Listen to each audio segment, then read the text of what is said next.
let's look into this question here. So we have done a very similar type of question as one of the first questions in this particular series, and if you guys remember, it was more like a simpler version of that, right? So I just thought of recreating the same question here. This is again from the Oxford General Navigation session, mainly because a few of you from my regular students also kind of popped up a question where you wanted a different way around the same concept. So it can be beneficial to people who watch my channel as well as you guys who are there for the regular session on here. Perfect. Now here, this is a very similar velocity triangle question. So if you haven't gone through my previous video, do check that out.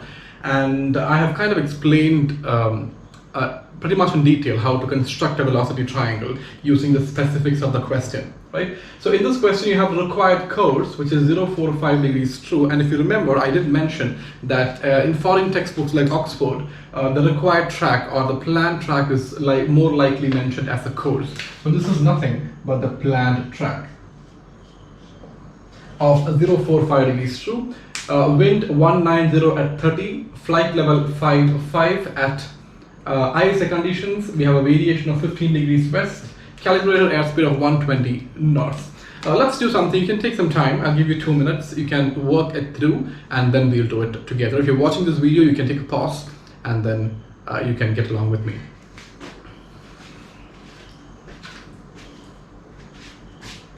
All right, so having the basic understanding of a velocity triangle, let's very quickly construct a velocity triangle from this particular question. So velocity triangle, as we know, has basically 6 different elements as 3 different sides of the triangle, right? The first side being track, which is already there in the question, a track of 045 degrees. So let's draw a track. So let's take a reference here for those people who are kind of new to my chat and to the videos. Let's draw a reference here. So we follow the true direction system or the sexagesimal system, where we take north as the datum and then we have east, south as well as the west. We're looking at a required course or a planned track of 45 degrees, which is somewhere around over here. This is a track of 45 degrees, right? So just taking that vector all the way parallel and trying to construct a velocity triangle. Now the good thing with velocity triangle is that if you take the right values from here and draw it in the approximate directions,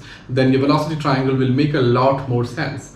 And the question will all of a sudden reappear to be meaningful. Now, when we did the very first question in the series, I had mentioned that I will be explaining a question, which is exactly this one, where I would be telling you how to practically put this into application. All right. So with this particular reference, let's construct the velocity triangle. So I'm drawing a track of 45 degrees.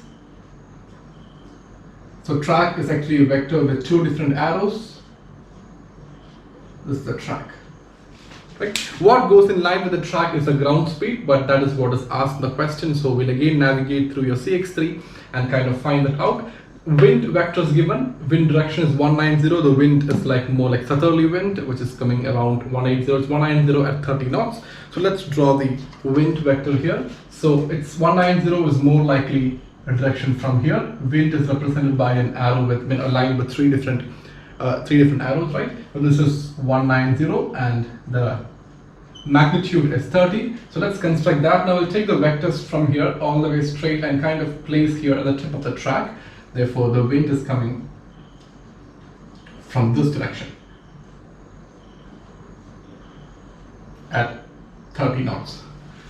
Now, it's pretty much clear from the explanation we had previously from the very first question that if I have a track and if I want my aircraft to kind of maintain this track right from the beginning all the way through with a wind that is blowing from my starboard, so you can see the wind is coming from my right, I really have to kind of point my nose into the wind, otherwise I'm going to kind of drift away, right? And I'll have track error basically. Now you can see that for an aircraft which is tracking 045 degrees, a wind from 190 is more likely a tailwind, and it's also coming from the starboard, right? Perfect. So this wind is more like a tailwind, plus it is a wind coming from starboard, right? We'll see the effects of these a bit later, but think about it. When you have an aircraft with a tailwind, what happens to the ground speed? The ground speed is going to actually increase, right?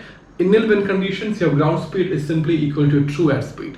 But when you have a tailwind, your ground speed is going to be more than your true airspeed. Now, if you're wondering why I'm explaining so much about this particular question, and if you're looking only for the dot steps and just the right answer, then I would recommend you to kind of watch the very first video, which is exactly very same. The very first question, refer the very first question, because that is pretty much similar to this. But if you want kind of a knowledge connecting to your practical flying, this should actually help you. So we have a tailwind, and that makes our ground speed more than true airspeed. And what do you think starboard winds are going to do to the aircraft? Yeah, that's it. It's going to give you a port drift, right? So it's going to kind of shift the aircraft, push the aircraft all the way to the left. Therefore, starboard winds are going to give you a port drift.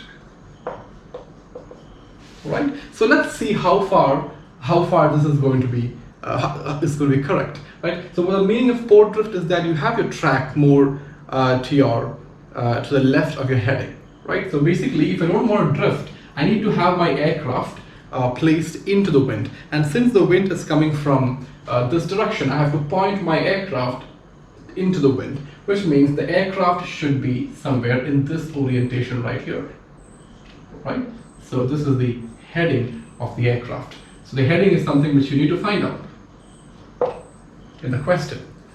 Right? And it's pretty clear that the heading, the track being to the left of the heading, and with a port drift, you have the heading greater than your track.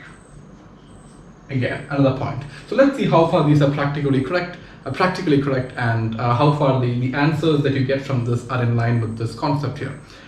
Alright, so let's see. Look at the velocity triangle here. Let's complete the velocity triangle by drawing the heading vector as well. So since the aircraft is pointing in this direction, the heading vector is going to be like this, and heading is represented as a line with a single arrow, right? This is the heading. Now what goes in line with the heading is the true airspeed. What goes in line with the track, which is right here, is the ground speed, and what goes in line with wind direction is wind velocity. That's here. So this is wind direction and velocity. 3 different sides of velocity triangle and 6 different parameters. Now, as I've mentioned earlier, to kind of solve a velocity triangle, out of the 6 parameters, you need at least 4 of them. At least, if not at least 3 of them, and that's going to be a bit difficult with just the 3, because you kind of have to assume and have to kind of take the values from the options and put it back in the question to do that. But to make it much more smoother, you need to have at least 4 different values out of 6 for you to put it straight to CX3 and kind of find the answer. So here, let's see what we have here. We have a track that is given of 45 degrees, and that's a true track. Ground speed is to be found out. We have the wind direction given, wind speed given, and that's it.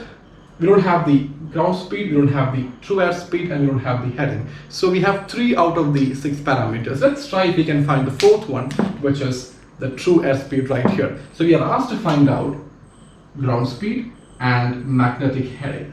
The question which we did earlier, the very similar type of question was asked to find out the drift as well, right, along with the ground speed. Perfect. So how do you find the task? So just like the previous question, if you have gone through it, you can always pause this video for your watching out there, or I'll give you some time again, and you can kind of find tasks. We have the pressure altitude given here, the conditions are ISA, and we also have the calibrated air speed. Right? So we have seen earlier there's an equation that is connecting the calibrated airspeed and true airspeed. Go back to the very first question which we did. There we used 2 different methods. The first method was by using Mach number, which is the ratio of task to LSS, and second was obviously using a CX3. Right? And even here you have 2 different methods. The first method is using the equation. I'll just state the equation right here. We won't be doing it with the equation because, as I said, your DGCA options are more in line with your CX3, and it's more quicker to do with CX3. That we kind of understand the equation but not really dwell with it. So I just write down the equation here, the equation connecting true airspeed and calibrated airspeed, and then we will see how we can use CX3 to find out the same value. Alright, so you can take a pause and you can come back, that's fine. Let's continue.